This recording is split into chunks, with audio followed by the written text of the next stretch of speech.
Hey, everybody, welcome to Liberty Warrior Nation. It is good to see you guys tonight. It is Monday, March 2nd, 2026. It is going to be a action-packed show tonight. We've got everything going on that we're going to talk about that is going on in the world, including Iran, Israel, the U.S., UK, Pakistan, Afghanistan, WW3. Has that started yet? We've got the Clintons and their depositions came out in full late this afternoon, so we're going to cover a bit of that towards the end of the show. But I do have the one, the only Jeff B backstage waiting to come up to the forefront. Also, I got a couple announcements to make to you guys. First of all, if you can share and subscribe to the channel, share it out, like it, subscribe, that would be really helpful to us. We've got good news that we just became monetized, so we are now allowed to get super chats on YouTube. That is a good thing. We're thankful for that. I want to give you an update on LW. He is heading out of town late tonight. East Coast to be able to work and do some more work. So he is going to try to join us on the phone like he did last time. But tonight and tomorrow, if we do a show tomorrow, he's not going to be able to join us. But he will as much as possible from work. Also, an update on Mike's mom. She did have one day being at home, relaxed, but now she is back in a different facility. She had something else come up. So LW asked if you could please keep her, his father, his aunt, and the entire family, brothers, and him in prayers. They need strength. They need protection. They need healing. They need guidance. They need wisdom and all the stuff that only God can provide. So if you guys could pray for them, they'd really appreciate it. Pray for his sweet mom, Shirley. I know she'll appreciate it as well. Also, as we cover the show tonight and we go through all these different places, I want to know what you guys think, and Jeff B does too. I want to know if you think this is a good idea, this whole Iranian war. Not that we can do much about it now, but it's interesting to find what your thoughts are. There are so many different opinions out there. There's so many people that are upset. Yet the Iranian people, ironically, are happy. There's a lot of Iranian people that are happy for the freedom that is coming and forthcoming. But interestingly enough, there's a lot of Americans that are not happy. So that is kind of a backwards thing. But we're going to talk all that in detail. We're going to talk about the latest that is going on because there are plenty more of attacks that are going on. Israel is attacking again, and Iran's attacking. Iran's going into Beirut with missiles and stuff, Lebanon, all that. There's 12 different locations that are recommended to be evacuated in Lebanon by the Israeli military because of the new strikes and because of the continuation. So long story short, this isn't going to end anytime soon. So let me play the intro, and then I'm going to come back with the one, the only Jeff B, and we're going to get this started. Hang on.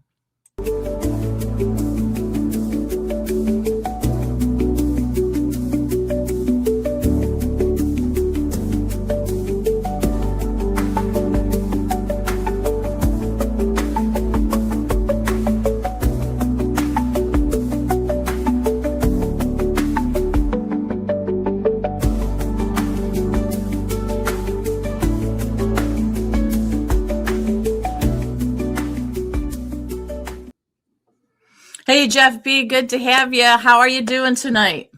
Yeah, haven't been sleeping much, but it is what it is.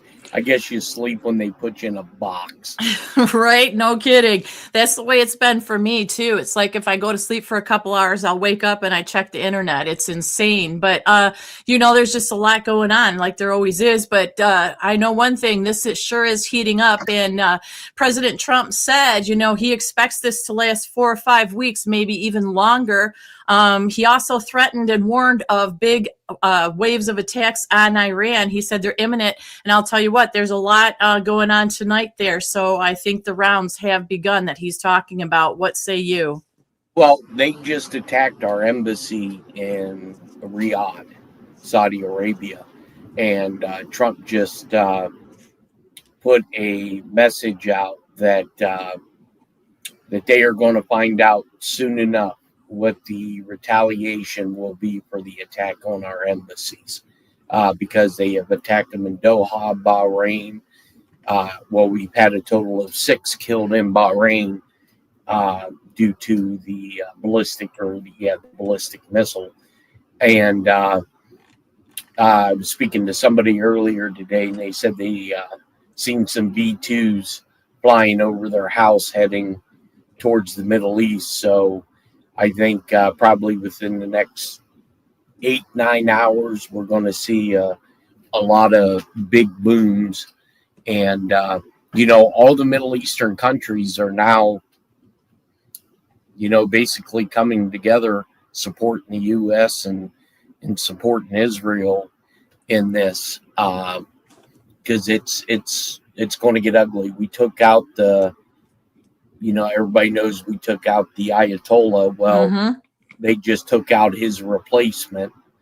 So I'm sure that job application line is going to be short.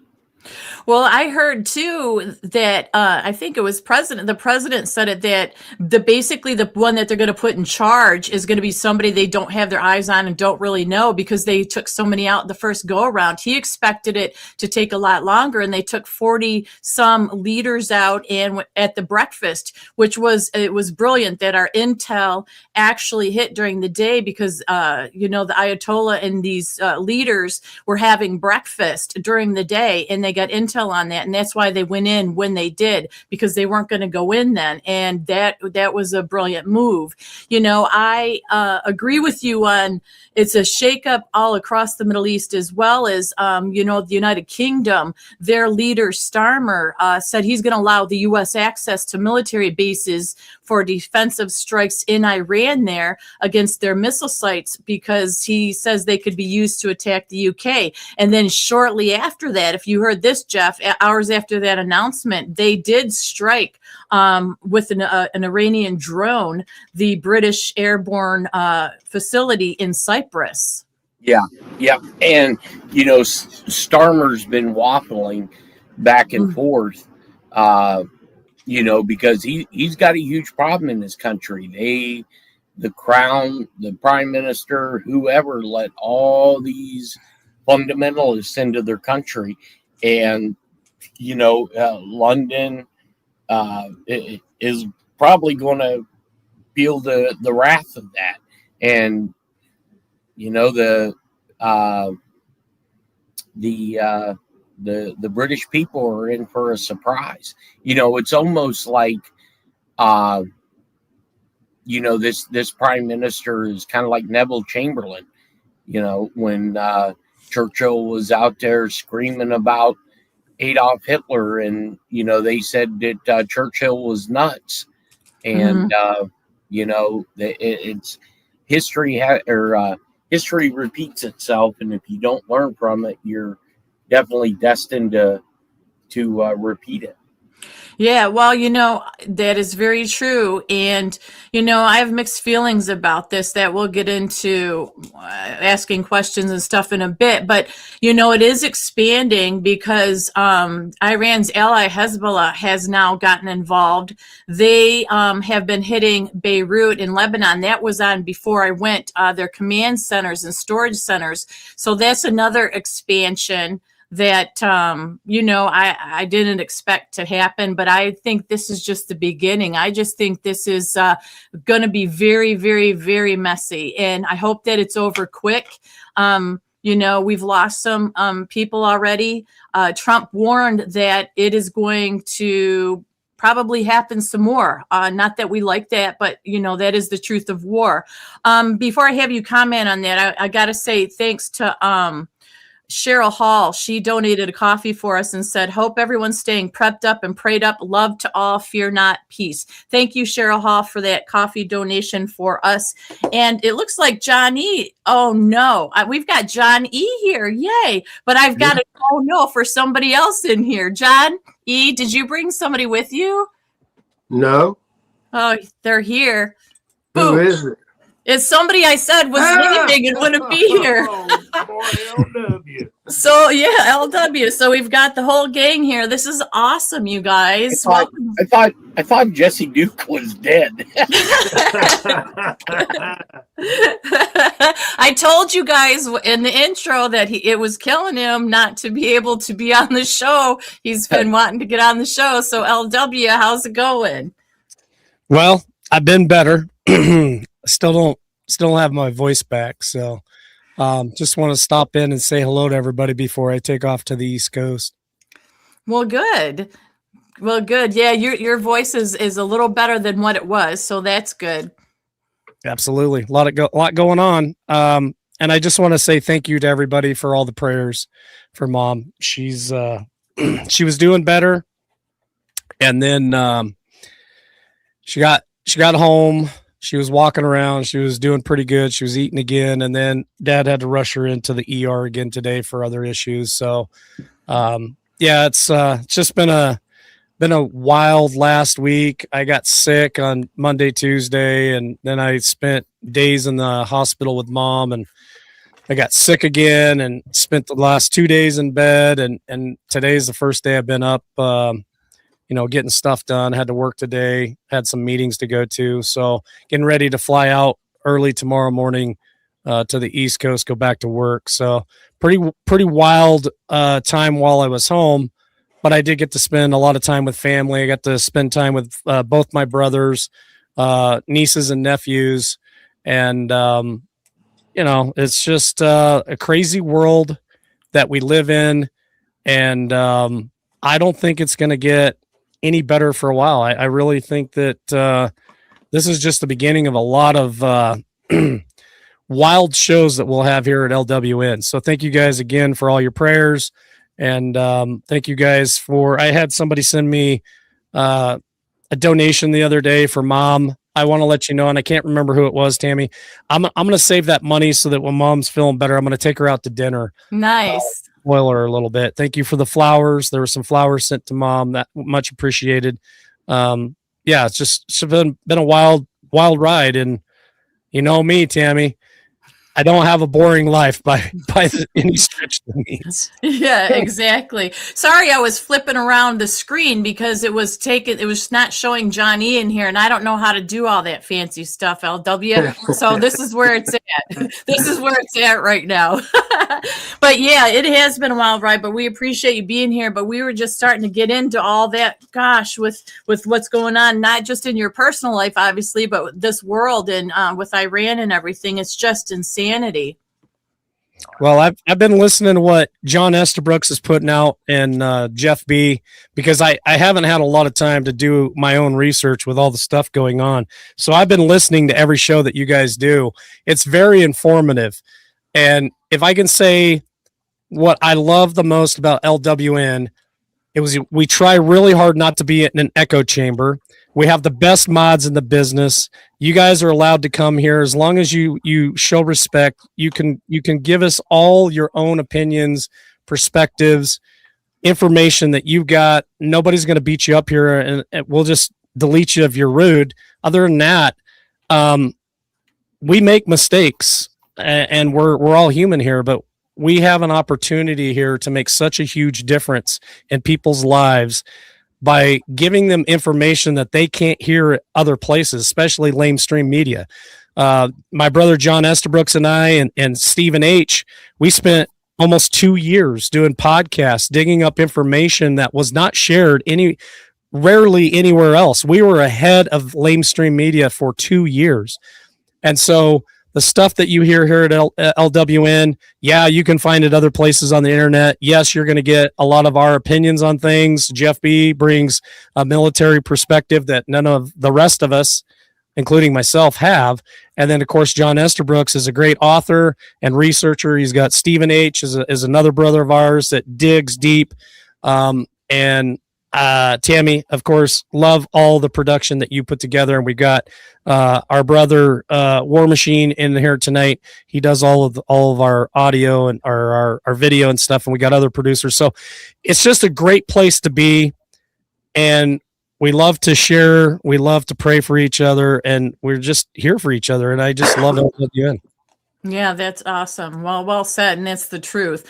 So, are you going to hang for a little bit, or is there anything else you want to say before we get rolling into the meat of the show, or what? I promised somebody I was only going to spend 5 minutes on here, and okay, that bet. They said there's no way you're only going to spend 5 minutes. I don't know how long it's been yet, but it's got to be close to 5 minutes. So I think I'm going to scoot out of here, give you guys the floor, let you all do your thing, and I'll be listening because I love listening to you guys. You guys have great chemistry. These three right here, people, whoever's listening tonight, this is top shelf. You've got Jeff B., you got John Estabrooks, and you got Tammy the Hammer Nation. This is top shelf entertainment, top shelf perspective, and top shelf information right here. Love y'all. God bless you. And Tammy, I'll let you do the honors and you get to kick me out. Love y'all.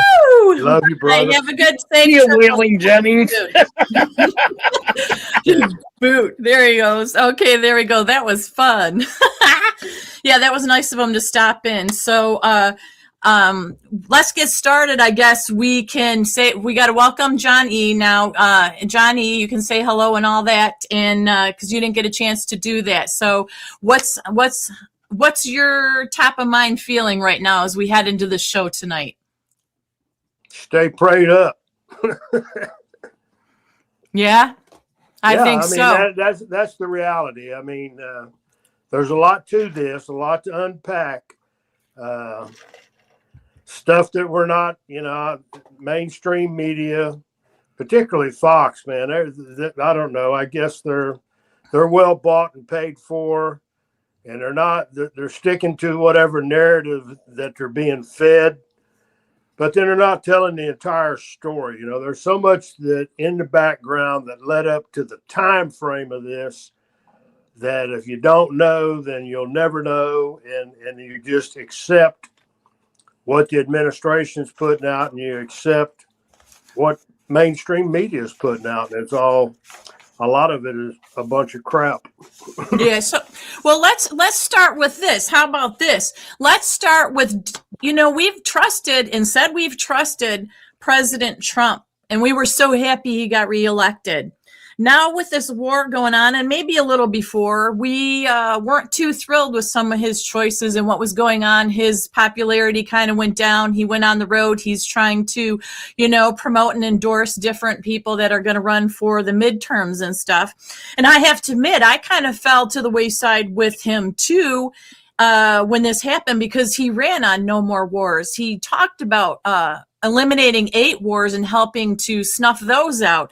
And then for me, I'm going to say this is just a normal middle-aged woman. I don't have the experience when it comes towards like Jeff does, or maybe the background that you have, John. But I'm going to say this felt to me like it came out of nowhere. And I'm like, my head started spinning. I'm saying, wait a minute, where did this come from? Why? I know he was warning Iran. If you don't listen and make negotiations and pause this whole production of everything, that especially the nuke stuff, that's the big thing. You can't have nukes and you can't be producing uranium. If you don't do it, you're going to have a price to pay. And then the next thing I know, we're in this war and it's blossoming everywhere. So I'm going to ask Jeff B. first, and then I'll ask you, can you explain why you think this happened now, and what was the final thing that pulled the trigger for Trump to do this, Jeff?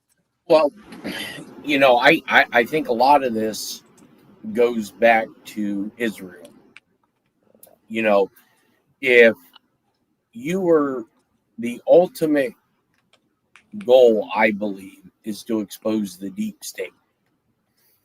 The ultimate goal is to rid our country of congressional members who've been bought and paid for, and judges who have been bought and paid for, prosecutors that have been bought and paid for.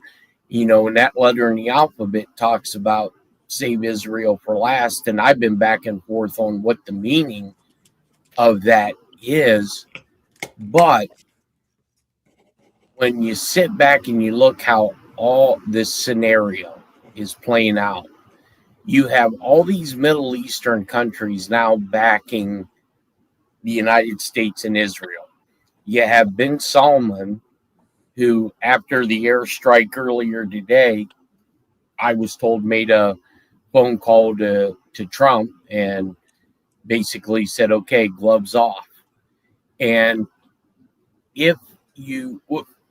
I believe Iran is the Israeli Baba Yaga, which is the boogeyman. So if you remove the boogeyman from this equation, Israel has no reason to lobby our Congress because there is no quote unquote threat in the Middle East. And you see all these Arab nations coming together. And I believe that the intelligence that the Gang of Eight was given and why Chuck Schumer was so startled is I personally believe they caught something coming into the country, whether it was a dirty bomb or they intercepted plans of what was going to happen. I mean, Iran is going to attack all our ally bases in the Middle East. That's their only thing that they can do right now because I think it was 5 hours ago, we pretty much sunk half their Navy fleet because they tried to close off the Straits of Hormuz and somebody thought it was smart to go close to the Abraham Lincoln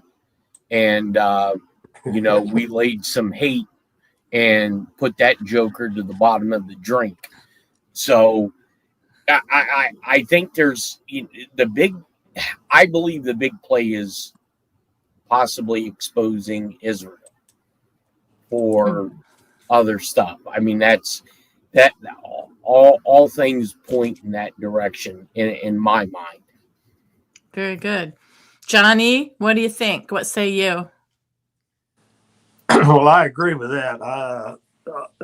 There's some things that, number one, history tells us that every war in our lifetime, in our parents' lifetime, in our grandparents' lifetime was always instigated and started over failing economies.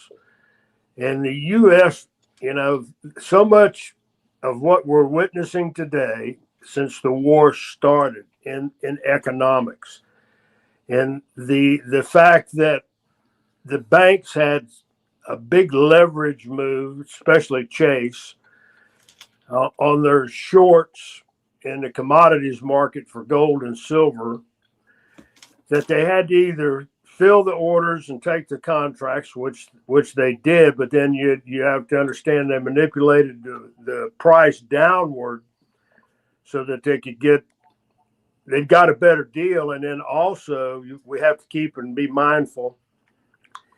That same thing holds true for Europe in the Central Bank of London. And that always involves the Zionists and because those are the bankers. So the bankers were in one heck of a pinch. And then it became obvious today with the moves that Chase made to fill the contracts and take delivery, but they're doing it and locking it in at a price. And before they've even received delivery, selling gold to China, and they're making $700 an ounce by selling the physical metal to China. Now, they'll be able, because they also had to announce today, the Federal Reserve, that all of our banks are going to meet compliance with Basel III. So everything's about money and finance. And then if you want to profit, look at the profiteers of war. Look at when we've driven ourselves to war, regardless of what the war is. You can't name a war that you can't pinpoint 6 months or 1 year in advance of that to where there was total economic turmoil and collapse, hyperinflation, and every time that a nation's faced that. But now here's the big catch. The very rats that have done that in the past are in the trap. They're trapped. They are trapped like rats. So what's that mean? Debasement of the dollar. That's going to happen. Already is happening. You're feeling it every single day. You can't run from that. But when you look at this, there's great logic behind what Jeff said. Israel has always used Iran as the boogeyman. And we always hear all our media say, they're the greatest sponsor of terrorism around the planet. No, that's not absolutely true. There's so much violence that's taking place on the Sunni side that we don't even confront, we don't talk about, because it's not conducive to the Israeli press that controls our media. So the actions that have been taken, cherished actions by Sunnis, aren't spoken about. So they pinpoint, and they got this great target on Iran. Look at what Barack Obama did, and a lot of that's going to come to light, because now the criminality of what took place with Barack Obama, Jeffrey Epstein, Chase Bank, multiple banks, in actually funding Iran. Pallets of money flown on planes from the United States of America to Iran under the Barack Obama regime administration. So all that's coming to light. What will be captured? Because it's very clear to me that there definitely was Mossad operating inside of Iran to be able to target Ayatollah, but not only just Ayatollah, but some of the military leaders. They had pinpoint targets on those guys to be able to assassinate them, because that's what they do very proficiently. Mm-hmm. And they did. So, I mean, that was something that everybody, once the button was hit, you had to know that guy was in the scope. He was either somewhere where they could get a definite kill shot on him. So it doesn't have anything to do with day, night, or anything else. He was in a vulnerable position with an insider that could assassinate him. So that's what happened. But it's the reasoning behind it, So they're trying to cover up what eventually is going to come out on Epstein's funding. And think about who Epstein was. He was a Mossad agent. So operating inside of Iran and buddying up with money inside of Iran gave him access to the boogeyman. He could go into, and Iranians thought, oh, this guy's one of us. He's with the Shiites. Well, it turns out he's not with anybody. He's with who Mossad and the CIA told him to be with. So this is my hope and prayers. Number one is for the safety of every one of our armed forces. Everybody on one of those ships, I mean, we've got to keep them in our prayers. Mm-hmm. We've got to hope that this doesn't break down into any possibility of a frickin' putting troops on the ground. I hope Trump's not that stupid. But I do think that BB pulled the trigger, BB pulled the chain, and said, hey, we got Ayatollah in our sights, and we got 5-10 military top leaders that we can take out now. We need to move, and that's why Donald Trump moved. And he's not going to come out and tell you that. They're going to feed you some story about imminent nukes. Well, wait a while. What the hell did you just tell us about Midnight Hammer? You think that was all a smoke screen, Jeff? Did Midnight Hammer not wipe out all the centrifuges and do everything that we needed to do? Right. Yeah, well, I was going to say too, BB, you can go back and watch video of him, how he's always saying that they cannot have nuclear weapons. They cannot be making nukes. BB has wanted this for a very long time. Many, many years he's waited. So he's frothing at the mouth over this. And he was saying that basically the tyrants of Tehran target civilians, but we target the tyrants of Tehran to protect the civilians. And he said, I told everybody they would attack Europe, and they have. And he basically backed what Trump is saying. They can't have nuclear weapons, but that has been going on for a very long time. So I've got a couple questions. But first of all, I want to say and remind everyone, LW reminded me to remind you, is there's a giveaway at the end of the March for that pellet grill. And we've got some coins and stuff as well. And to qualify, all you have to do is donate $5 through Super Chats to buy me a coffee or anything. And every $5 is an entry for you to win those coins and that pellet grill, because I didn't realize we're at the beginning of March already, so not much longer to go. So there's that. And then there's a question here that Search for Truth Travis has, and I think this is pretty interesting. If Israel's buying our politicians, why would Soros fund the protest siding with them? I'm not going to say that word. The dictators. So that's a question for you, Jeff B. Well, if you're trying to topple a government, if you're trying to do a coup inside our government, which is what they've been planning, they wanted to see this great empire collapse.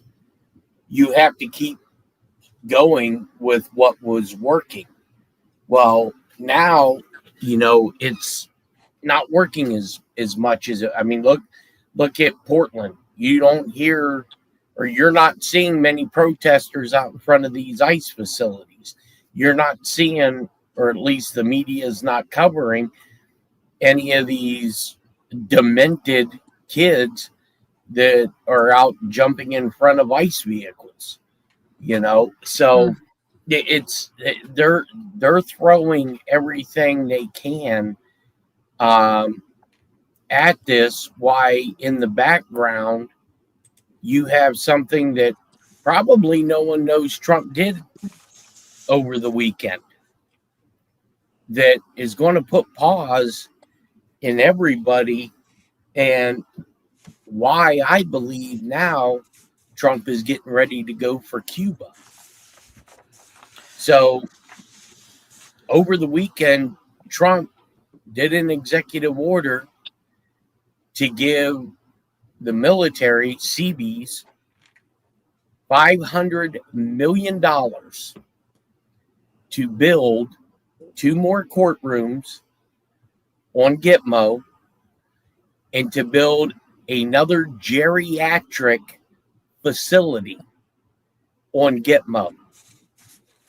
Now, I don't know why we're building all these courthouses and these geriatric wards on Gitmo. I mean, supposedly the war on terror is over with. So, well, that's interesting. Who are we going to be putting down there? And why are there 2 Navy vessels sitting just over the 12 nautical mile line off the coast of Cuba? Now, my thoughts are, if you have 2 Navy vessels that possibly they're not hospital ships, but if they're being used as hospital ships, you have them in international waters. Are we holding people off the coast of Gitmo? Oh, get out. Are you serious? Wow. Look, I was told that this morning, and I started making some phone calls and looking up the executive order, and it seems to be aligning, and maybe Cuba is going to play a very particular role going into the midterms. Well, yeah, we've been talking about that over there, and it kind of went away. Now this is in the forefront, and I wouldn't be surprised. I want to say thanks real quick to Tennessee Ridge Runner, who said made a donation of coffees, saying he wants to keep the lights on for the Patriots. So we really appreciate that, Ridge Runner. Thank you so much, sir. I don't know. This is, like I said, that is why it's so good to have these conversations, and I can't say it enough, because that's a bit of information that I didn't hear about. Trying to cover just where the arms of all this is reaching right now, and who's doing what to who and how people are doing. and, trying to find out for the president, which he had a ceremony, a medal ceremony today that I watched do today. And that was very moving, but you try to figure out and try to get a timeline, because I think that's human nature to try to understand what's going on, even if you don't agree with it. But then this aspect that you bring up about the dang Gitmo again and building that and money towards it, that is a actual factual reality. That is not somebody just saying it. So Johnny, what do you think about what Jeff just told us? Well, you're going to need a lot of room. Think about if that becomes the reality. So you wipe this little Iranian deal out, and trust me, with air superiority, the United States will obliterate their missile capability, their manufacturing capability for any further missiles. China can't get in to supply them with any more hypersonic missiles. And that's kind of irony, and that's somewhat the excuse that Trump and I'm trying to think, the military are actually advancing that China was going in and delivering hypersonic equipment to Iran so that they could step up and ramp up an already fast-paced ballistic missile capability, because they're building missiles faster than we can right now. I mean, they've been doing that track ever since the Fordham deal. So Midnight Hammer may have taken out the possibility for the nuclear warhead part of it, but it certainly didn't deter their missile advancement. So now when Trump cleans the table of that and BB can't, they're no longer a threat. How do you convince anybody when you obliterate all the manufacturing capability? And trust me, our military knows where every piece of equipment is. So once they take that out and they clean the plate of the Iran threat, what's next for Israel? Well, then you can start dealing with the criminals inside of Israel. And also, time frame wise, if you look 5-6 weeks out, mid-April, there's going to be a lot come forward in our nation. The rats are being trapped, and let's just hope that we're going to need a lot of nice space for them on Gitmo. Well, I can buy that. I can buy that 100%. It fits in, even with the economic chaos that's going to take place. We already know the buttons and the mechanisms. Stephen and I look at it every day. We'll go to a stable coin economy, and it'll be asset backed. And then that's going to take some adjustment for the entire country. But to open that door, the rat is Israel. If you don't deal with Israel, and the Zionists located in Israel, because Europe's a done deal, man. Europe is in massive decline. The U.S. economy, it's got all kinds of signs. Oh, it's doing great. It's doing wonderful. And Trump can do that. But you got to understand, there's not a single market, I don't care if it's commodities, crypto, stock market, that they cannot manipulate. We've already proven it more than one time. They can manipulate and make it say anything, because what do they have to have? They have to have buy-in by the American people to advance this cashless society or whatever, where they're advancing that. But then they also have to feed the appetite, because trust me, they got the polls. Americans want to see arrest of the criminals responsible for the satanic crap that Epstein did and everybody associated with Epstein. And then we want to see Dr. Anthony Fauci pay his dues and everything that they did to us during COVID. So Trump and the RNC have got all that information, time frame, think midterm. So we got to get something going, and we have to provide, April would be a perfect timing. You get into April and May, and let the Americans and let the Republicans that have supported Trump, the America First, let them see some arrest. Let it make a massive arrest. And then what do? We calm down and say, well, maybe old 17 had it right. And we take a back seat and we kind of relax and we just let it take its place. So some of it makes a lot of sense, a lot of logic to that. Well, with Jeff saying that about Gitmo, what you just said, and I hate to say this, but Trump again today during this awards ceremony was talking about one of the military men. He goes, "You're so good looking." He goes, "I think we're gonna get you in central casting." He said, "Hey, Headseth, how about him for central casting?" No, Jeff B, I don't have my tinfoil hat on. I've put that away. Well, I think it was his speech this morning that he come out and he had the white USA cap on again. Yeah.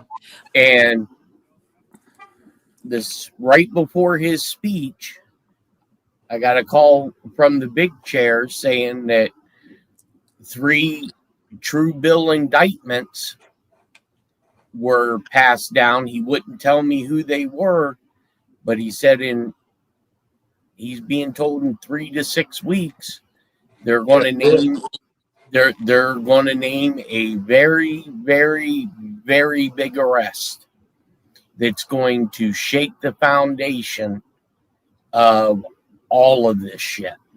And it's kind of interesting that Trump says, this here may take 4 weeks. He's putting out all of this craziness again and pointing everybody in the direction. I mean, he's here giving out medals, and he turns and he talks about the Golden Curtain. Yes. Yeah. Okay. What the heck was, I'm going to save the curtains. Yeah. Okay. Well, if you sit, my oldest brother was like, "What the hell is this guy doing?" And I'm like, "Look," I said, "there's not enough time in the day to try to explain this to you, but all of this stuff, he's trying to tell people something who kind of have a lot of tinfoil in their cupboard and they know how to make hats." But I mean, he said, "Look at this Golden Curtain, and if you open it up, and you'll see that beautiful ballroom that's almost complete." Now, I personally think come July 4th, we're going to know a serious direction, because I think they're going to try to topple the Federal Reserve, right? It's already over, Jeff. Right. What better way to topple the Federal Reserve is to make the old currency null and void, and you roll out the new gold-backed currency that I showed pictures of probably about 5 years ago. It's been 6 years ago that I was sent a picture from somebody from Treasury that said, "Oh, this is kind of interesting, this new currency that the Mint's putting out." I'm kind of speechless right now. That's a lot. So there's a question in the chat that LW put in there. Does anybody think that Obama's going to be the first arrest? And then M here gave us a $5 donation. Thank you so much there. So that makes sense. And Kathy H actually said that Obama lawyered up. And I read that today, that he's got multiple lawyers. Yep. I find that interesting as well. Nine. Yeah, he's got a posse. Listen, it's not civil attorneys. It's hired 9 of the sharpest criminal attorneys. Okay. Yeah, because that indictment's coming down. This Iran deal is gonna. It's gonna. Here's the deal. With everything that Chase is manipulating right now, they're doing it through the QFS, so it's all trackable and traceable. They're going to know that these rats were fixing to dump their debt on the American people, the taxpayers. get physical gold and sell it to China for profit. Wow. That's going to be known. And guess who they're part of? The Central Bank, the Federal Reserve. They're trapped like rats. They can't help themselves, because if they don't do this, they have to make all of us aware just how bad the economic situation is for the U.S. dollar. BRICS is for real. You can't stop that, folks. It's done. The Fed is dead. Write it down, put it somewhere, so that you. So whenever they decide to flip the, and listen, what a glorious day that would be on July 4th if he were to announce that we're going to a gold-backed, asset-backed currency. I don't care whether it's stable coin, and he's big on stable coin. The only thing that we need to legislate, and people are working on it, states have already worked on it. We don't want no programmable stable coin. You want to have a stable coin backed by gold and back our currency, whether it's a rainbow currency, I don't care. As long as you don't attempt to, number one, if you try to go cashless, or you try to make it programmable, and that's something that may not happen in the next 5 years, but it's something you better keep your mind wrapped around that could happen within the next 10 years. And when that happens, we're all captured. We'll be slaves to whatever they want us to believe, whatever we can. They'll control everything. That scares me. Did you see, anybody watch Tucker Carlson and Kathy Phipps? It was a great interview. Yeah. It was a great interview. What was it about? Exactly what I'm trying to tell you. This whole Iran deal, everything about this Iranian war. Number one, it's pushed by Benjamin Netanyahu. Mm-hmm. So, you have to understand, Benjamin Netanyahu is nothing but a Zionist, and I'm not an anti-Semite. I won't tolerate people trying to, say that I'm anti-Jew. That's all crap. I'm not. It's just noise. It's dumb. It's dumb noise, John. Yeah, it's dumb noise. And here's the thing: we have far too a body of evidence and truth, facts of what Benjamin Netanyahu in recorded speeches has said. And if he could, he would take. He's operating on the principles from the Old Testament that Israel is supposed to be from the Euphrates all the way to the sea. Well, wait a while. Do you know what nations that takes in? What are you going to tell Qatar? Oh, you're next. Watch. Here's my deal with what will be the linchpin to isolate Bibi Netanyahu and Israel from the United States of America, is when he advances any type of attack against Turkey. You think? What do you say, Jeff? Well, going back to Obama lawyering up. Mm-hmm. So that was, I think that was announced earlier today, the rumblings. Well, that would fit true, since I was told the true bill indictments come down from the GJ, the grand juries that are doing this, and kind of, who was Obama's basically planner. You got Valerie Jarrett, you have Holder, who was responsible for Fast and Furious. So I foresee, because Trump's acting cocky again. Yeah, I was just gonna say, he went from being mad to is like the arrogance, the confidence, and the cockiness is there. And he actually came out and said, Iran tried to take him out twice, and he said, so I took him out. He goes, I beat him to the punch. I didn't know Iran tried to take Trump out twice. I don't remember that. Yeah. Well, over the last 6 months, huh? Right.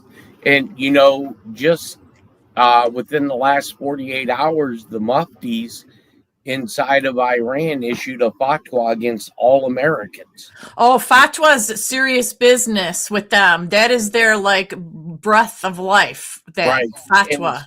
And so to me, that is probably the signal for, not only inside the United States, but all of our interest outside of the United States.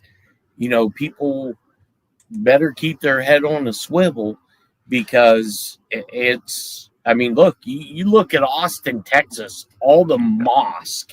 Look Yeah. at Dearborn, Michigan. Oh, it's It been wouldn't surprise me that the FBI and Homeland Security don't roll into Dearborn, Michigan soon, because it was found. I found out this morning that somebody had Christy Nome's whole office bugged, Oh and gosh.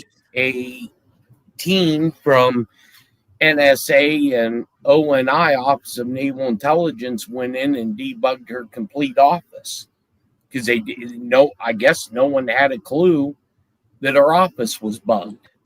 So now there's a huge investigation on who, what, when, where, and how. And mysteriously, Kash Patel fired about 4 FBI agents this morning, and they were removed in handcuffs.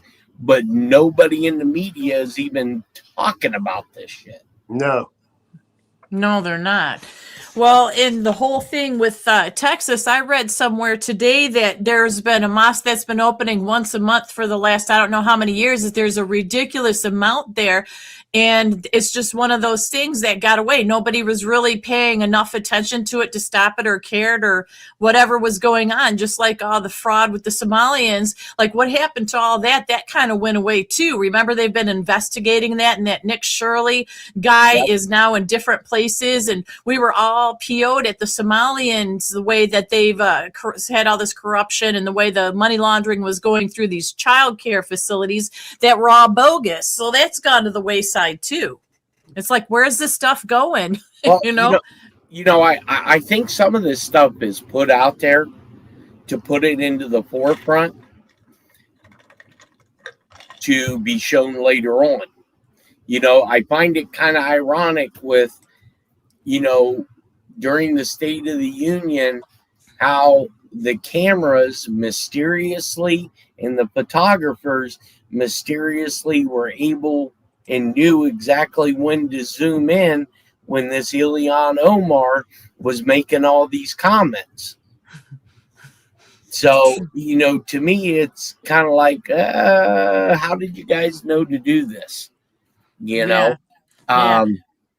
It's just, I have a feeling in a year we're going to be looking at a completely different world. And the reason I say that, we're going to be going into the midterms. Now, I'm probably going to be proven wrong, but I don't think we're voting this midterm.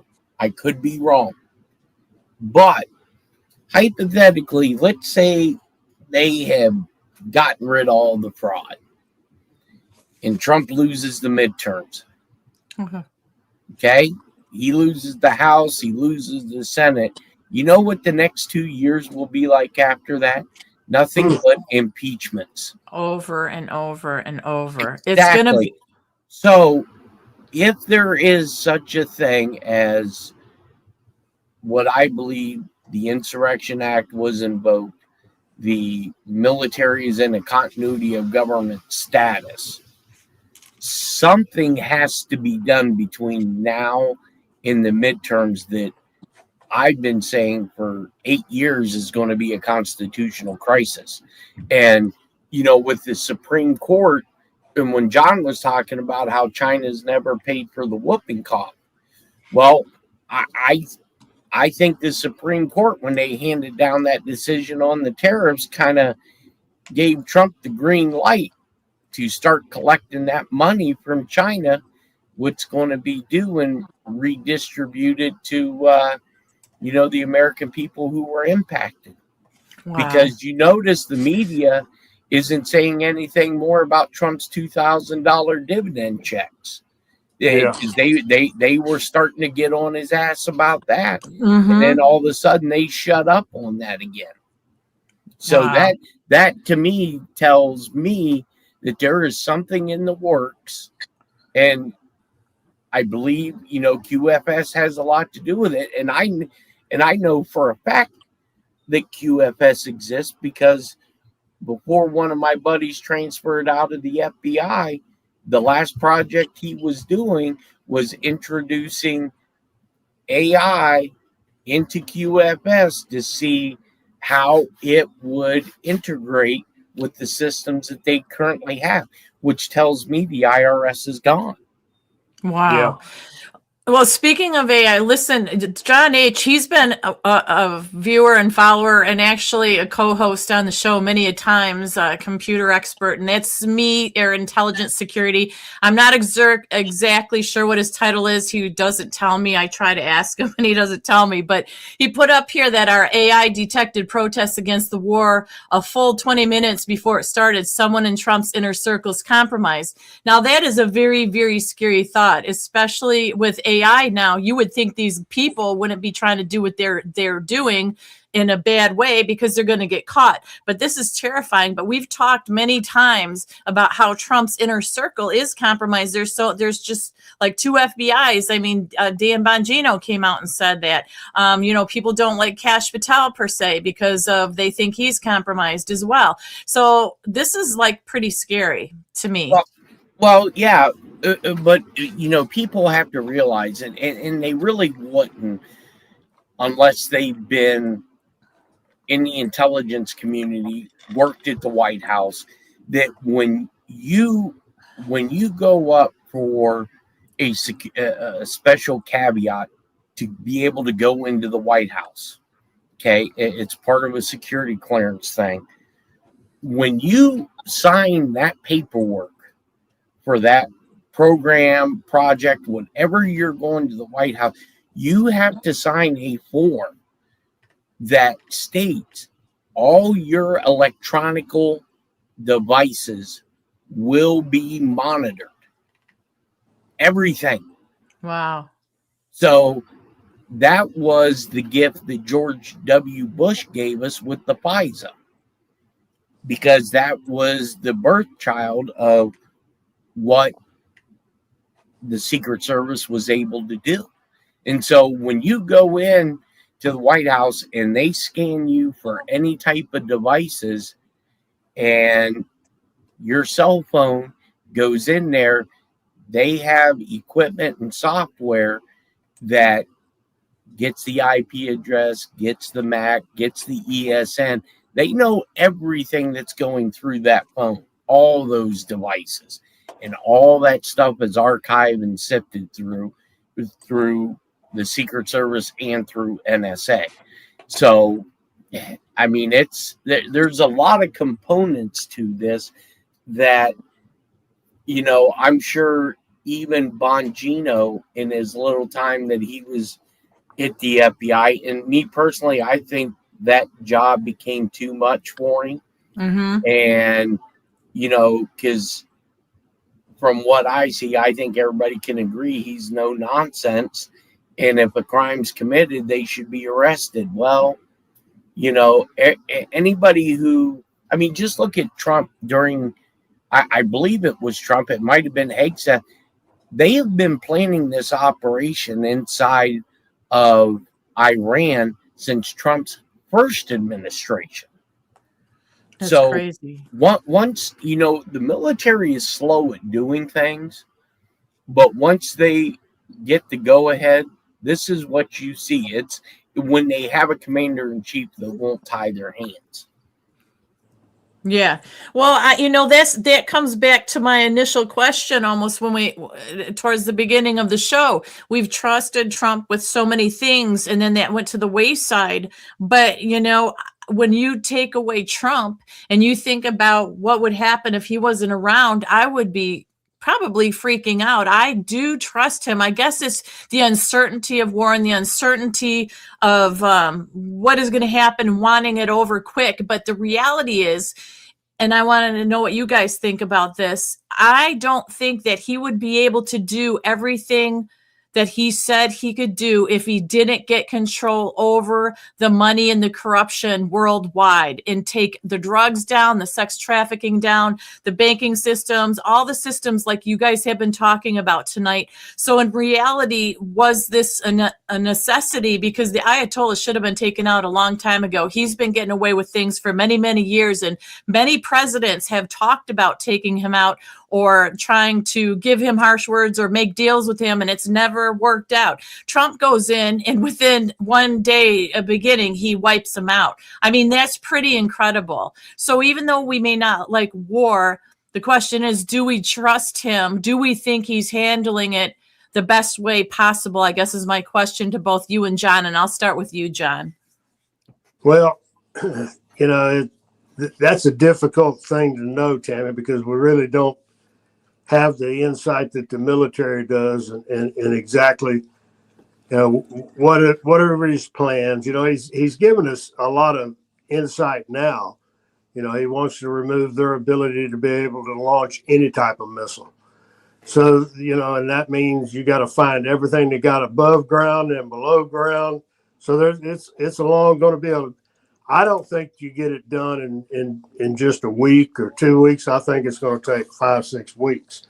If, things don't, I don't know, right now, if we have air superiority, that means we're able to fly at will and hit targets at will. He might shorten it up. It might, and here's the thing. Media says, if you listen to them, that 80% of the Iranian people are ready for regime change. But I don't know. When you see Tehran, is it so isolated from the rest of Iran that the people there are so ingrained into the mullahs and clerics? And if they are, well, that's one set. But then show me the people that where are the protesters now? Because we know anywhere from 10 to 30,000 of them were murdered and killed for protesting. Where were they? Because clearly when they went into Tehran, they were rounded up. So if they're taking out Ayatollah, they just appointed another mullah, they just got another cleric to take his place. But how much military power, and that's Trump's mission. This is a military operation to destroy the military capability of Iran. Certainly there will be civilian casualties, and my heart goes out, and you have to think about it. I've shared this with Jackie. On the first day when they targeted and hit a girls' school, and these little girls lived in there, they were being trained, religiously trained. And so they were on site. And when they were killed, well, each one of them probably had 2 parents, a mama and a daddy. And now they have an enemy that they will hate forever. And it will be the United States and Israel. And so you got to understand these people are they're religious zealots. They're brainwashed. What kind of person straps on dynamite onto a kid and then marches him in to blow people up? That's who these people are, and they do it based on a lie. It's not from their Quran. And if it is, then it's been bastardized, because the Quran is, by all means, it's I couldn't follow the Quran. I from just reading what I read, I said, well, you guys have missed your mark. They lost me when they start talking about a man birthing the what is it, Jeff? What do they call the cat that's supposed to be coming? The what, sir? Their second, birth of not Christ. What's their? Oh, Muhammad. Well, Muhammad, and he'll be born from a man. Come on, man. That's when I closed the book. I said, "Well, you son of a bitch, Yeah. you're crazy." Right. Well, Yeah. You know, and, But it's. and I hope it's over quick, and I just hope we don't lose a lot of our men and women. well, you know, and I take what Trump said, you know, less than 24 hours ago. He come out and told the Iranian people, you have to take your country back. Yeah, yeah, This is probably going to be your only shot. We're in it. We're going to help you do it, but you got to step up if you want freedom. Now, when you take a look, you look at Venezuela, we took that out. Cuba's on deck. Why do I get a sneaky suspicion? There is a very particular reason why Donald Trump, for weeks on end, talked about the Monroe Doctrine. It seems like our military and allies are going through and getting rid of these bully countries that, you know, possibly could have been vassals for the deep state and for people like Soros, the Clinton Foundation. And we're systematically taking these people out so to set up the quote unquote Monroe Doctrine within their regions. You know, I mean, I never would have thought, if you'd have told me 8 weeks ago that bin Salman would put his forces on a ready state to go into Iran, I'd have said you're smoking crack. yeah. But, you know, to me, the writing is on the wall. I mean, you have this Ayatollah, we took him out, the mullahs appointed the new one, and we blew him up within an hour of him being named. Yeah. So, you know, that's not a job that's going to be filled too easy. And I think that's what I think our focus is going to be right now, is at these clerics and start taking them out. Well, I don't even know who's going to want to take that position after they've seen what's coming at them. And this was interesting to me, too, because Israel did deploy the beam laser defense system for the first time. And that air defense system is against rockets and drones. And that was given to them, the Israeli Air Force, in late December of 2025. So this is really the first time they've used it. And that thing intercepts incoming and drones and rockets, and it destroyed the Hezbollah drone that came at them. And I think that's pretty cool. And when we talk about technology and stuff, a lot of times it's the bad things that we discuss, but this is where it's a good thing, where it can be that exact and that precise. And we've been seeing that in the video that they've been putting out there of getting the ships and the different buildings and whatnot. It's pretty incredible. It is a totally different war this time than ever before. But yeah, and you know, Trump said that there are going to be weapons unleashed that no one has ever seen before.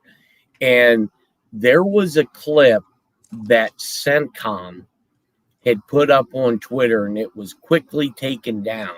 It showed a drone, one of our drones, going into a building. Prior to it going into a building, it shot a laser and cut the glass so the drone could fly in without breaking the glass. And when that drone went in, that whole building collapsed. And we're not talking a very big drone, because it was able to go through a window. So I think that we're, you know, I counted over the last 15 minutes, we got, and people are going to laugh when I say this, 17 tankers that have just left the continental United States. And I'm guessing they're taking these stealth bombers over. And probably within the next few hours, we're going to start seeing a lot of kabooms in Beirut and, you know, Iran, and some of these other countries that in the Middle East that I was told that had contacted the White House saying, hey, can you help us out, eliminate Hezbollah and all of that in our country? Because, this is going to be a one-time deal because, Trump said he wasn't into nation building. And I think that's why he put out that statement to the Iranian people that this is your only shot. So you guys better, take, and I'm sure, Reza Pahlavi is having a lot of influence on, what to be done. And, it would be nice to have an area in the Middle East that, wasn't the boogeyman anymore. Yeah. Well, I wonder what do you guys see as the end game to this? What do you think Trump hopes that Iran finds a good leader and they get their freedom and it's ran well, and that's all fine and good. But what about all these other countries like Afghanistan, Pakistan? That's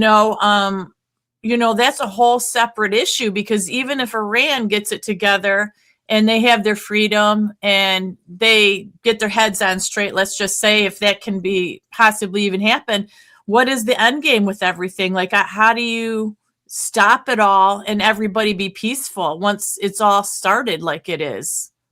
Well, John? let me ask you a question. So you're a leader of one of these countries, the Taliban in Afghanistan. I don't care where you're at, Syria. It doesn't matter where you're at. What you're having to witness for your very self is a president that does not play. When he tells you he's going to do something, you can't defeat the United States military. And that's what's going to become clear to everybody on the planet.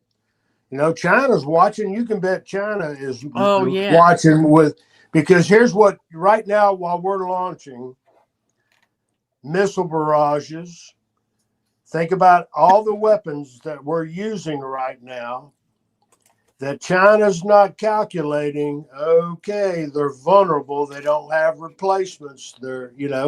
Because don't think that that's not a vulnerability. How many do we have? How many does each one of the fleets over there, and what munitions are available before they have to go to port? So there's all of those things that are yet to play out. But just remember that red dragon's watching. Russia's watching. And Putin is already, his stockpiles are depleted, but he's been on a war footing now for 4 years? Where his munitions factories are cranked up. What are we doing in the United States? I have concerns about that, because we're not cranking at the rate we should be. And we need to go ahead, and if we're going to do this, you're not going to be able, you may frighten the smaller countries that have some type of terrorist identity, and all they'll learn from this is DJT don't play. If he decides to pinpoint us, look what he just did to Iran and the size of Iran. Because there's 90 million people there. It's big there. It's huge. It's huge there. Yeah, it is. So that's why that's what freaks me out, is him to say, hey, it's only going to take 4 to 5 weeks. Wow, that's incredible. Jeff, what do you think? Well, when you have a commander-in-chief that lets the military do what they know how to do, win wars, I think, China's probably going to be sitting back and thinking, holy shit, these guys took out the mullah, or the Ayatollah, took out his replacement within hours. They took out the president of Venezuela. I'm sure North Korea has probably made a phone call to, Donald Trump saying, hey, are we still good? I mean, Rocket Man. It's got to weigh on your mind. Yeah, right? Yeah. I mean, I would be nervous. And I think this goes back to, when Trump in his first term did his global tour and he laid everything out. And, not even to make any of this even crazier, you have the statement that Vladimir Zelensky made over the weekend when France said that they were going to help out. Zelensky told the European Union, don't worry, Europe, Ukraine will protect you. What? What are you talking about, dude? Supposedly Russia's already supposed to have been defeated if you listen to the talking heads, but for Zelensky to come out and say, don't worry, Europe, we'll protect you. It was when I was watching this on Russia 24, the interview, I was like, even the broadcasters were like, are you using your own product now? Because it was just a statement made out of nowhere. And really weird. That's insanity. Oh gosh. I wonder I'd like to see the numbers on just how many Ukrainian military their soldiers still remain, because God dog, that's been a bloodbath. That's been a meat grinder. Well, right. And where are they getting all the people from? Because, if you listen to even people on YouTube that are, Ukrainian bros, apparently Russia's been losing 100,000 people a month. So I don't know. Not that I don't believe that the Russia-Ukraine thing is going on. I do. But a war of that magnitude, why is there no embedded reporters like there was during the Gulf War? Really? Because the media outlets would love to have that, because that's a ratings bonanza, which means money in their pockets. So I don't get that whole thing. And look, when I told people, I think it was last week, that I was told that Israel was going to do the initial wave, which they did. What's the first thing that they did? They started blocking the internet and dropping power grids in certain areas inside of Iran. Russia wasn't smart enough to do that in Ukraine. To me, that, and the story about Chernobyl, how many times has that damn thing melted down over and over again over the last 4 years? I don't know. It just seems awfully fishy to me. Well, it is. I think we're being played with that. Absolutely. I think the Ukraine deal is done and Russia's going to be in control. Well, and does this go back to, the Monroe Doctrine? We're the big boy on the block in our hemisphere. Russia is, Eurasia. China naturally is going to handle Asia. Are we going to allow the UK to handle Europe? Well, if that's the case, then there has to be a come to Jesus moment between the crown and their government. And I think that's probably where, the Epstein stuff starts to come out over there. Well, when you guys talk about China watching, Russia watching, remember, I think it was last week, I said that Xi came out and said that the United States, to stay friendly in talking and negotiating, we have to accept them as a nuclear country, that there's no ifs, ands, or buts about it. So to me, that's a definite line in the sand that he has drawn, that as we're attacking Iran about nukes, Xi's not saying he's going to back down or not going to stop doing it. So do we get done with this? And then he comes in, barreling in, and we start having problems with him. That's a big concern. I think this is going to push his ability to take Taiwan back. That's what I see. If you're looking at the big picture and you see everything split up into 5 different sovereign nations, Taiwan will fall. And I don't know how we'll be capable of going and defending Taiwan. You know, it depends on how long this event takes. That was one of my big deals is, okay, if Iran is that close and that's the issue, that they are experimenting and they're going ahead and they're still cranking out yellow cake. And if that's the case, all right, go clean it up, but do it fast, do it strategic, and end it. And I think that's hopefully that's Trump's mission.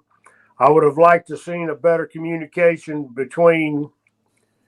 And listen, I could care less what he tells them jacklegs in Washington, D.C., but I think we, the people that sons and daughters are on those ships and flying those planes, I think we deserve to have an insight of what is the mission, by God. Lay it out. Give me your exit strategy, because we've already said we didn't elect you in America first. That was one of the things. We don't want none of these endless freaking wars like Afghanistan, like Iraq. We're done with that. We've played all that. We've sacrificed all the children. We're going to give you son of a bitches.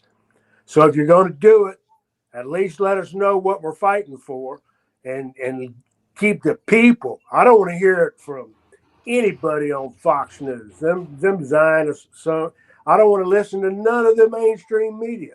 But I want to listen and hear my president tell me, here's what I knew, here's what I had to do, here's how long it's going to take. And Hexeth coming out there, that's central casting for damn sure. But when I see Raising Cane, I pay attention. Yeah. I trust that old guy, you know, and so he is mission driven. But share that with us.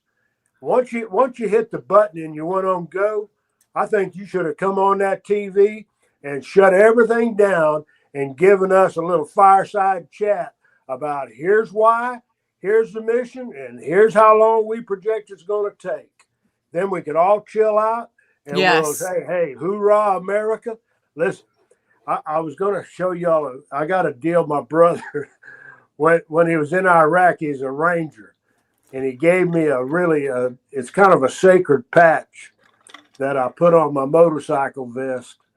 And it's hold on a minute. I'll see if I can get y'all a close up. And it said you can read it. Okay. Can you see it? Yep. Kill them all and let God sort them out. Oh, that's nice. Wow. That's pretty cool. Well, I mean, you know, Harry was there in Afghanistan. He was in Iraq multiple times. And the one thing that he was clear about, because when he comes to Louisiana, we're men, and we'll sit down and have a good shot of good whiskey. And in our conversations, that's the one thing he said, Johnny, and that's what he calls me, Johnny. There's no way we can fix these people. They have fought each other throughout all of history. You're not going to make a Shiite love a Sunni, and a Sunni's never going to love and allow a Shiite to live. They're going to battle and kill each other.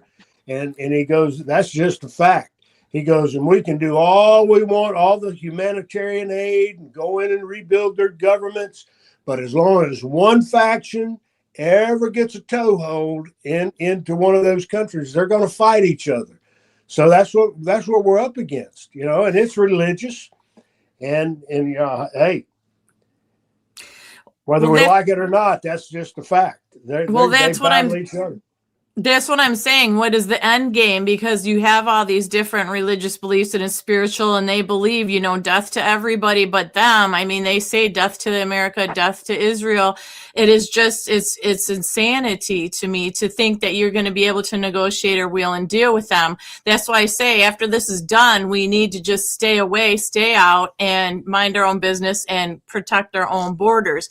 But I wanted to share this too with you guys, and Jeff, see what you have to think about it. Because when I talked about China just came out and said that he's urging, Israel and the U.S. to immediately cease military action against Iran and warned that regional turmoil could harm the global economy, including energy flows through the Strait of Hormuz. And that is what I wanted to talk about with you guys as well, because that is where the oil goes through and stuff. We're cutting Yep. it off of China. So they're getting really pissed off. So Yeah. I think that there's a fire being lit under his ass about this Strait of Hormuz. So what do you say about that, Jeff? How do we get out of that one? Well, I mean, the Fifth Fleet has always had basically the statement of free maritime traffic in that strait, and I'm sure that the CCP is all up Xi's ass about this, and naturally, yeah, they want it to cease because they get a lot of their petroleum from that region. Well, the world does for the most part. But in one hand they're saying, oh, we have to come to a peace agreement and yada yada. I don't think that's going to happen. They have their opportunity, and when the Iranians, the IRGC comes out and they say, hey, we're gonna block the Straits of Hormuz, and the fleet commander for Fifth Fleet said basically challenge accepted, because they know what'll happen. I mean, when I was in the Gulf region, we do boarding teams on these idiots, because they just they'll stop a ship in the middle of the drink, and so the Iranians could train at that time Silkworm missiles on our ships, and it never turned out too well for them. No. And I don't think that's the one thing I'm pretty secure about. Oh yeah, they can give it a shot, and listen, China's got a legitimate bitch because that's 25% of their oil. Right? And listen, they get that oil about $20 a barrel cheaper than anybody else, because the Iranians got to sell it to somebody because of all the sanctions. So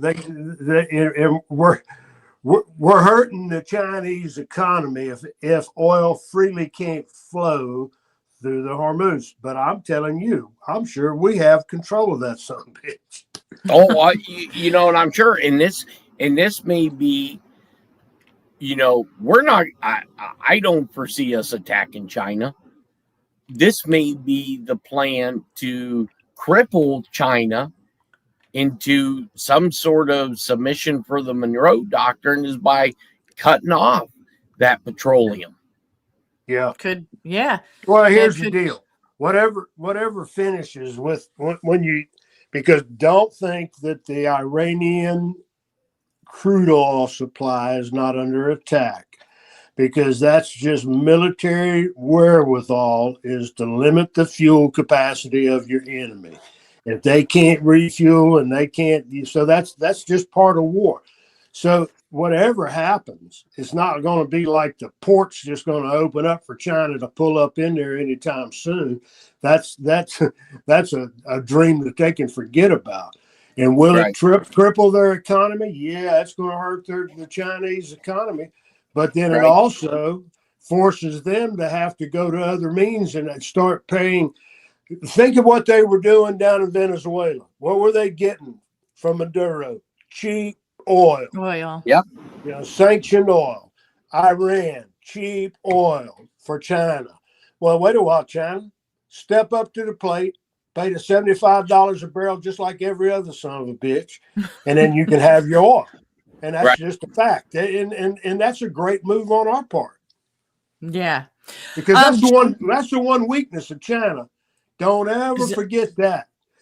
China would be crippled without crude oil supply from the rest of the world. Yep. Yeah. Jeff, hey, can you answer this question that's up on the screen from Conservative Cowboy? It says, watch the movie Wag the Dog. You will see what's happening in Ukraine. What's your thoughts, Jeff? Well, yeah, I mean, I'm right there with you. And, when Trump comes out and, he's talking about this central casting, right? Did you guys see the picture of Jim Carrey and then and then Ozzy Osbourne's daughter. You, I just have a feeling they're putting that in our face right now.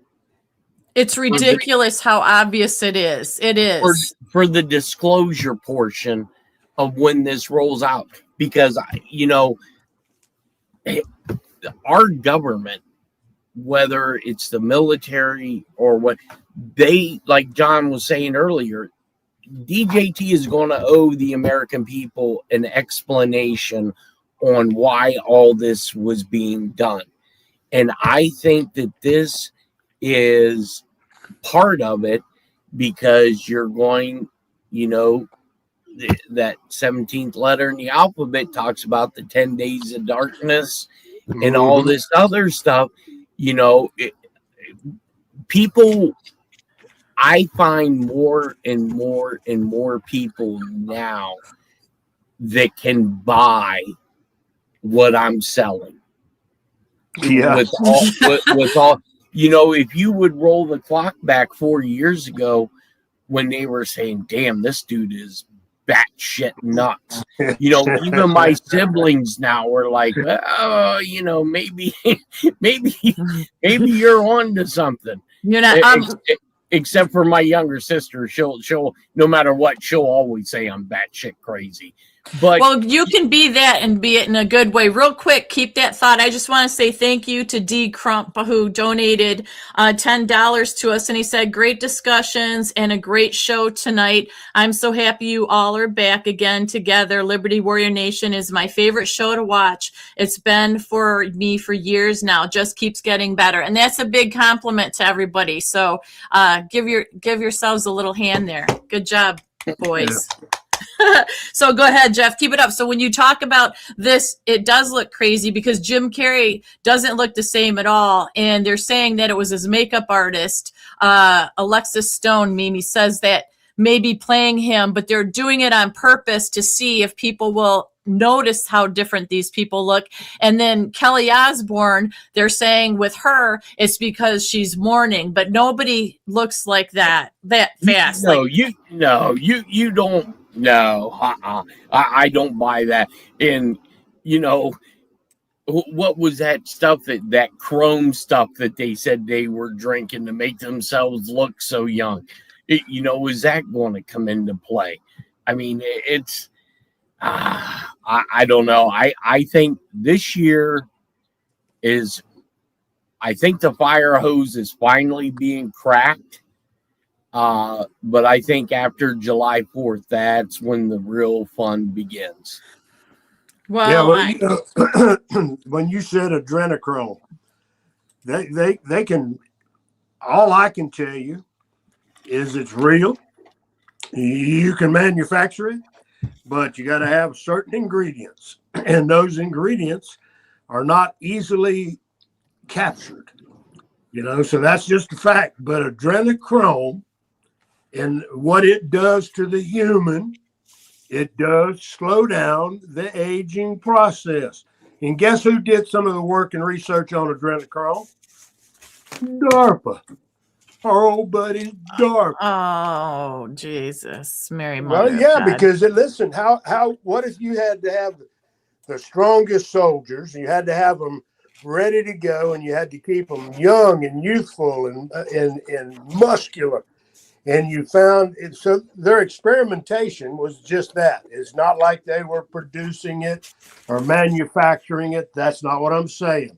All I'm saying is that they looked at when you capture adrenaline from a scared human being, that then you can process and make adrenochrome. Now, how would Hollywood be able to get that? What mad scientists would be working with Hollywood to feed the stars and keep them youthful? I don't know. But the one thing I do know, adrenochrome is real.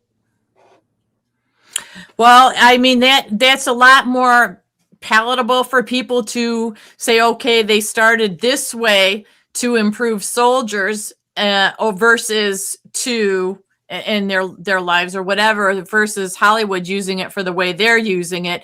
But that's pretty interesting, and I bet there's a lot of people that did not know that at all. So Well, here's that was one of the fluke dives that we did, and if you actually, Tammy, the fact of the matter is I think what drove their research and they're looking at it and doing the test with it was Hollywood. I think that I don't know where and that's one of the things they don't talk about in the documents that they present. They're just talking about a rapid pump and dump of adrenaline, and then being able to process it to where it could be given by transfusion to a soldier. Well, I've only one time in my life have I ever been so scared that I was frozen. You know that saying, frozen in fear, that you cannot move and you just feel that adrenaline run through your body and it's hot, your whole body from head to toe, and you can't move. It's the weirdest feeling. And I'm thank to God that I only felt it one time in my life, but it's a horrible, horrible feeling. It's insane. This whole segment of this conversation sounds like the movie script for Captain America: The First Avenger. Here we go. Oh my gosh. Okay, let's answer this question if you can, Jeff. As a conservative cowboy asked, did you hear this? 48 top Iran regime leaders are dead. We did talk about that. Reports of a new leader is a lie. Treasury Secretary said Iran regime are preparing to leave. They are tracking money being transferred out. Well, yeah, I think with Lutnick, you're going to have somebody aligned with our Treasury Department to move everything off this petro and move it over to commodity, to gold and silver, and whether people. They're so divided on this whole Nasara Jassara thing. You can kind of see it playing out. I mean, our Treasury, they're removing pennies from the market. You go to grocery stores now, and one of our big grocery stores in the area, they have days where you turn in your pennies, you turn in $100 worth of pennies, they give you a $200 gift card. So, they want to try to get all this out of circulation, and all you have to do is look at your currency, and there hasn't been too much currency being printed.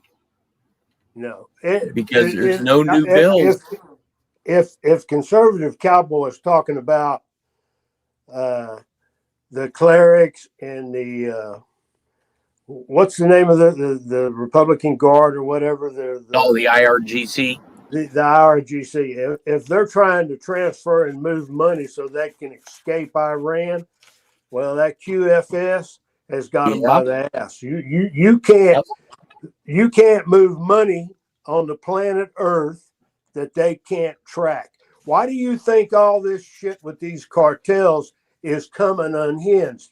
They know where every single dollar goes when it's moved and transferred. Now, you can have a pallet of cash, but when you put it into the system, guess what? It's captured by QFS. And if you do nefarious shit with it, like try to flood, okay, we'll money launder it through cryptocurrency. Guess what?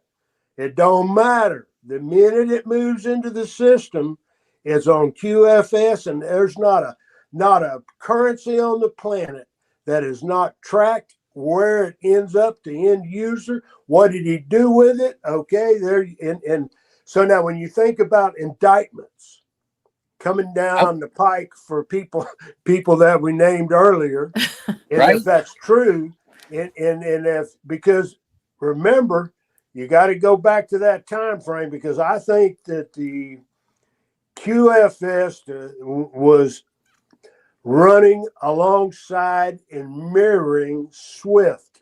Yes. So Mr. Obama could have thought, well, I'm transferring through SWIFT. There's no way to track it. And here's the thing. flying it on an airplane. Well, you don't put nothing on a military airplane that ain't tagged and traced. You know what I mean? Right. So money is the root. The love of money is the root of all evil, and that's what's going to bring all these son of a guns down. So trying to get out of Iran by transferring money into a Swift bank account, I'm sorry, it's not going to work for you. Well, you better have some gold. There was about 4 or 5 years ago, where I believe it was on this program where I had told people that I had went in to the bank to wire money to one of our vendors, and they didn't transfer it by Swift because of the dollar amount. And the banker come out and straight out told me Swift is going to be done. And D-Marsh, one of my buddies that worked D-Marsh in Treasury, said that, basically no one in the banking system in the U.S. is using Swift anymore. No. So, I see Travis's comment about this whole digital currency, right? We've been on a digital currency for, God, I don't know how long. Every time you swipe a credit card, it's a digital currency. True. So they can track and trace stuff that way. So, I'm not really too worried about, the digital currency. What I think it'll do for a lot of stuff is, stop the money laundering.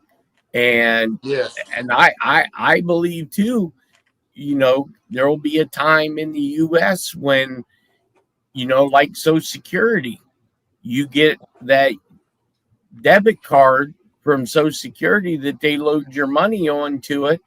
I think that's how possibly we will get dividends from tariffs. That's Could be, going to be yes. rolled out and not necessarily called NASARA. yeah. We So let me ruined that share- name. Real quick, John, keep that thought. But LW said, can John answer my comment? It says, sure you can, John. Basically storing it. He goes, you just have to store it where the sun don't shine. They won't check it there, or will they? I yield to John. Well, That's called a prison wallet. Yeah. Well, listen, there's a reality. Yeah. Money is just a mechanism of exchange. Yeah. So if they go to, and I want to get Mr. Travis so he can understand. If you bank in the United States of America and you have a debit card, and you can remember when you had an old plastic debit card with the little raised numbers and all that, but the minute you got the debit card with a chip, now understand you got one now, you're using it. All right, that chip is your digital wallet. You have a digital wallet with that bank.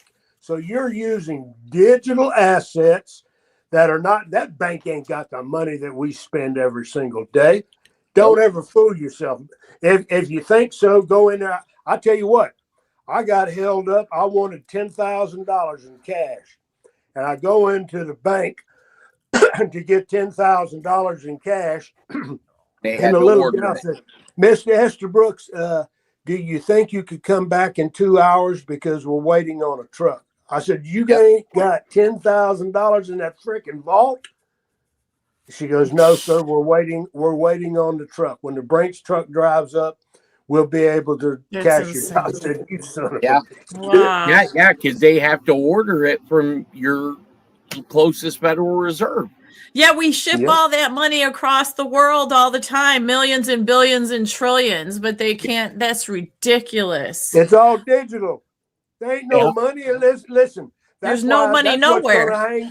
That's what's going to hang Barack's ass, because he loaded pallets of money and sent to Iran.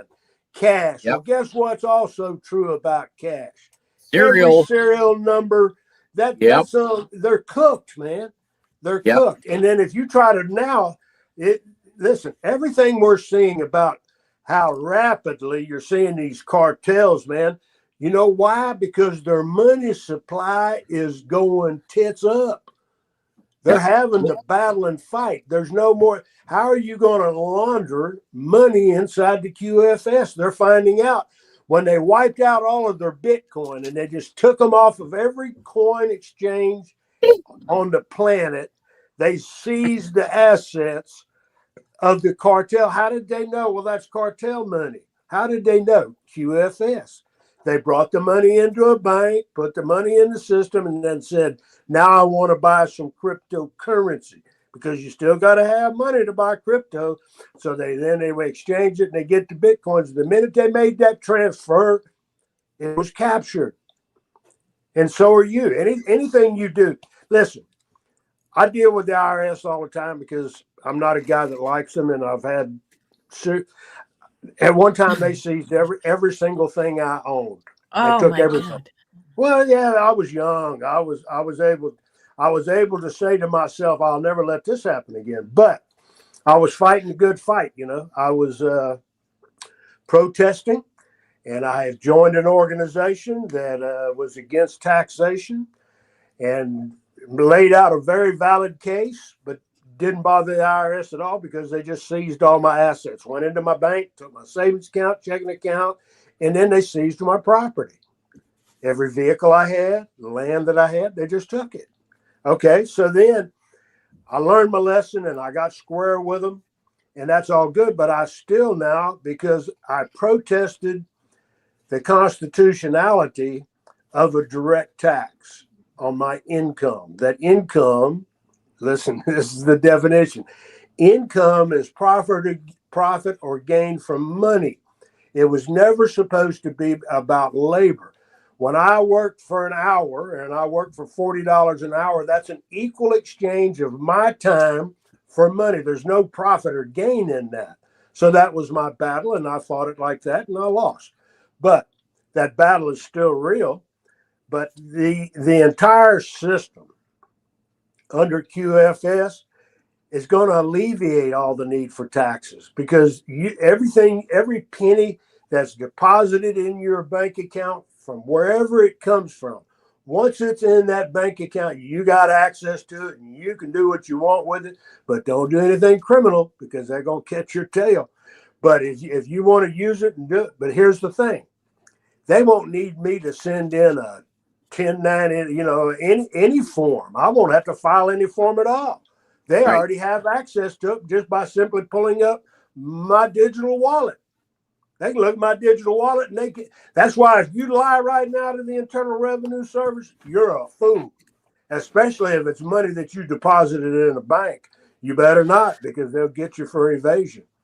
So what's going to happen then if we all digital and stuff and they have control? I mean, they so far are corrupt and crooked, and it's not very soothing to think that they have control to be able to cut us off at any moment. We've talked about that before. So if they go digital, everything goes digital. We have to have people on the up and up, because whoever controls that on and off button has control over everything. And that's kind of a scary thought.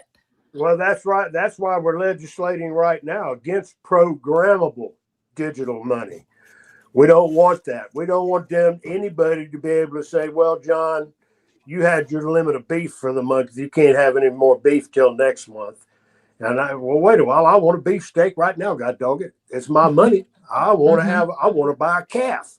You know, I don't. So that's the battle that we all need to get engaged with our congressmen and our senators, to make sure that they legislate, because just because they killed CBDC, Trump's installing stablecoin, whatever he calls it, I don't care. And I don't care the fact that it's gold backed. It can be a gold backed asset. I just don't want it to be programmable to where the government decides what I can and I can't do with my gold-backed currency. If I want to go buy a car, I'll buy a car. I'm not going to wait until they say, well, no, we're going to turn you off. You can't have any more gas. You've already used your allotment of gas for the month. Whoa, no. That's programmable digital currency. And there's ass hats inside the White House working with Trump right now that are going to push this programmable digital currency. So we now have about a 5-year window to where we better legislate not only in our states, but have our federal government legislate that we will not accept a programmable digital currency that the government has control over. And Well, if we Huh? can't get our voting system straight, how the hell are we going to get something that intense straight? Right? Really? Jeff B., what do you have to say about all that? Well, I think there's going to be a mixture of both, because if it's going to be 100% digital currency, then why did the U.S. Mint produce all that new currency that doesn't look like anything that we have now? So I think it's going to be a mixture of both, but some of your government payments, which I think is going to be dividends that Trump's talked about, which will be put on there because it's just less expensive for the government to do. So yeah. Well, and there's a lot of good things that can happen with all technology. Right. The fears I have with AI, they're real, and they're grounded in understanding that for every good aspect of any technology, all it takes is one megalomaniac son of a gun to destroy us all, huh? But then it's the same thing with digital currency. Digital currency, I have had a Coinbase account for a long, long time, and I transfer money to and from my bank with ease within a flash of a hitting a button. The money's from my Coinbase account into my bank account, and then I can spend it how I choose. But that's the deal. I still have a choice on how I spend it. Programmable money that some of these ass clowns are talking about would give the government access to say, and to change how we think, what we eat, how we drive, how we travel. Well, no. And this is not an overnight. I agree with Jeff. If they're not going to, because of the biblical nature of attempting to go cashless or to institute the mark of the beast. That's if digital currency is that, well, then I've been blowed up. But the bottom line for me is it's when they attempt, like China has, to use it as a social construct to enslave and control their people. And that's in place in China right now.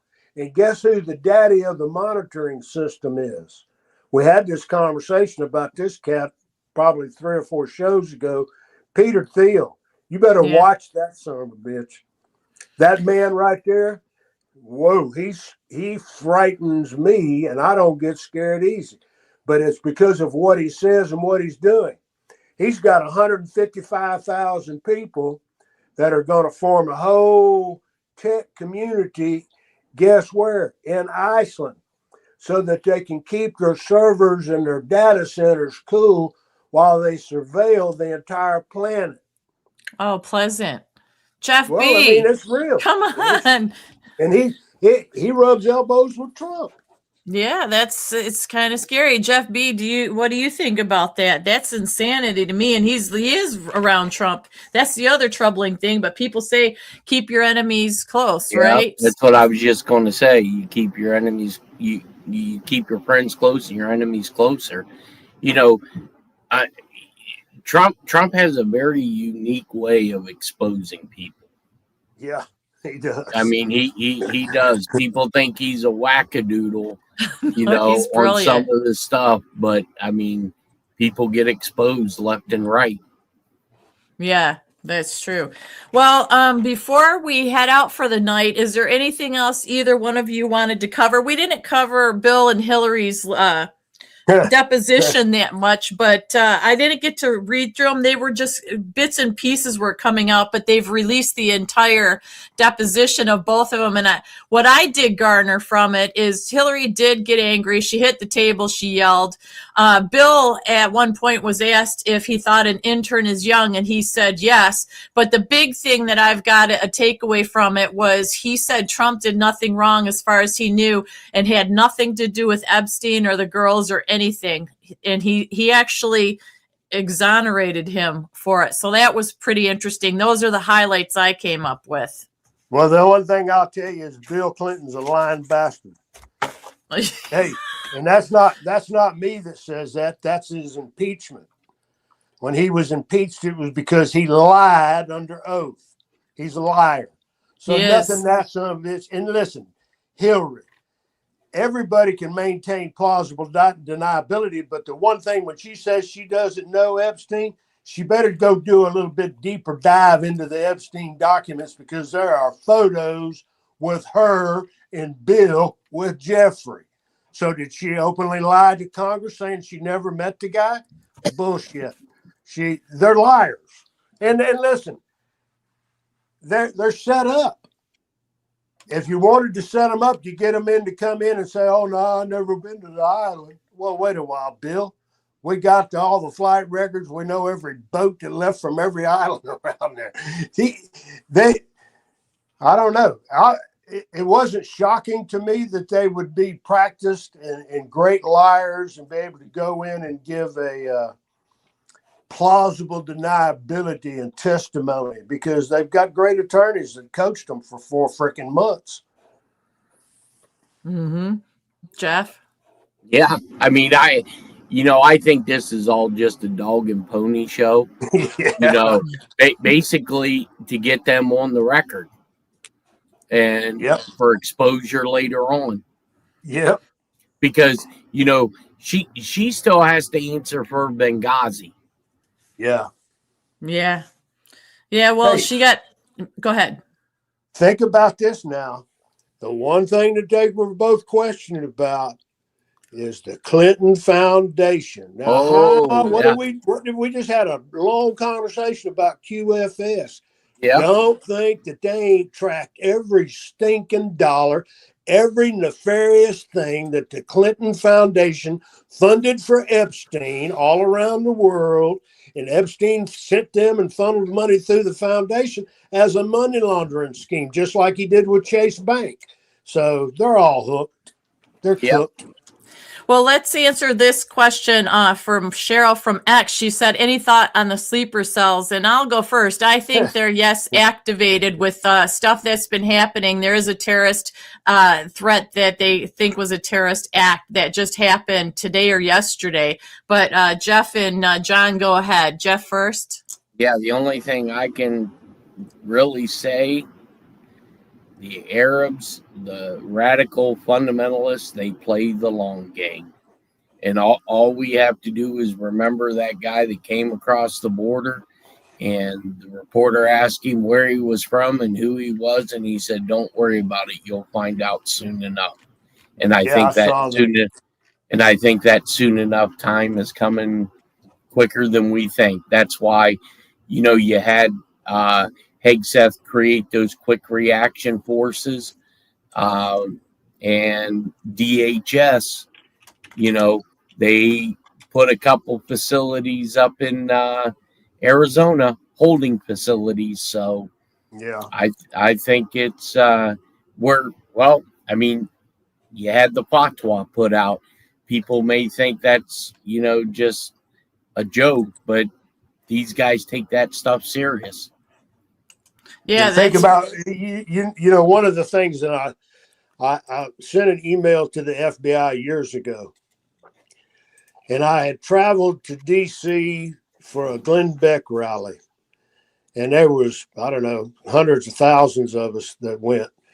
But from Louisiana to D.C., every time we stopped to tank up that Suburban, I noticed a very commonality that most of the service stations along that interstate were operated by not Americans. And then my question to them is if you are sitting on a couple thousand gallons of gasoline and you have the ability with just a simple cell phone to make a phone call and ignite them all across the United States of America, what would that look like for our infrastructure?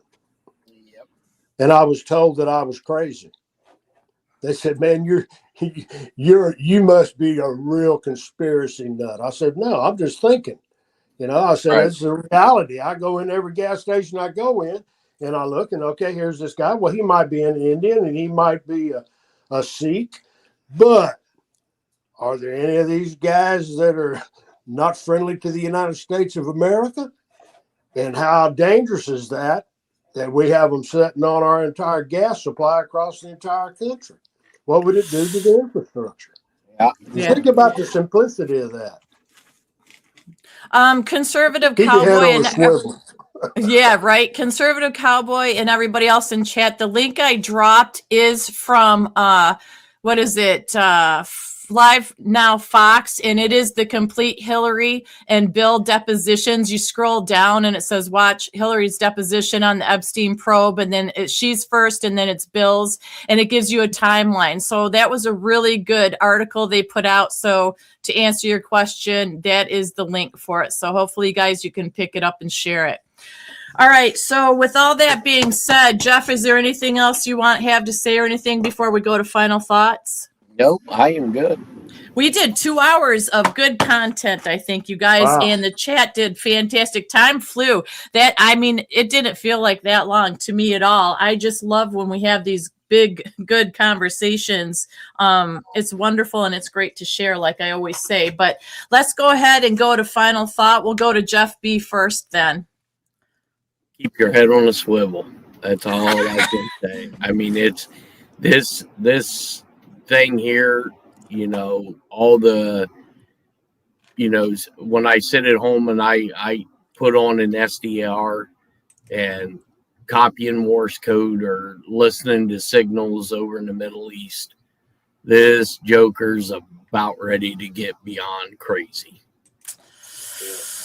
Yeah, I believe you're right. All John? right. All right, have a good great night. evening. All right, Yep. we'll see you Thank later, Jeff. Thank you. Well, my final thought is stay connected to the great I am, the Father, because we're not meant to live in fear, and we should never. And the minute we feel ourselves being in a fearful state, pull back from it. Find your connection, find your safe space, and just have a prayer. Spend time with God on a one-to-one basis, because the reality of it is that God wins this battle. It's already foretold. This is something that we've all, if you read the good book and you stay grounded in the Word of God, trust that God wins this battle. And it's an epic battle. And when you look at Persia, and Iran, and you look at Gog and Magog, well, okay, is the stage being set? I pray not. But then what is to come afterward? Who will reign on this earth after that? And it's the King. So I'll leave y'all with that. Amen. Amen. Thank you, John. And thank you, everybody in chat. It's awesome. It was an awesome show. And I agree with John. We need to remember we still have to live our lives, that we do go into prayer and we go to God when it gets to be too much and overwhelming. Because remember, God isn't the author of confusion. The enemy is. And taking a break isn't a bad thing. It's a wonderful thing. It regrounds you, and you still have to live your life. But I say, don't just sit on your hands. I've always said, find your path. No matter what it is, God will lead you, and do what you can do to make a difference, whether it's local in your community, whether it's doing your own show, whether it is doing writing, whether it's sharing in your church, sharing in your community, getting involved with voting and your party. And you can make a difference. Each and every one of us can make a difference. And guess what? You don't have to know much. You don't have to be good at it. You just go out there and trust God, because he's not going to lead you down the wrong path. And I'm going to end with that. Thanks all of you for the super chats and the donations tonight. Thank you again for the great communication and chat, the questions, the answers, and the participation. That's what makes this show a community. And we appreciate each and every one of you. So we will catch you guys on the next one. Take care. God bless, and have a wonderful night.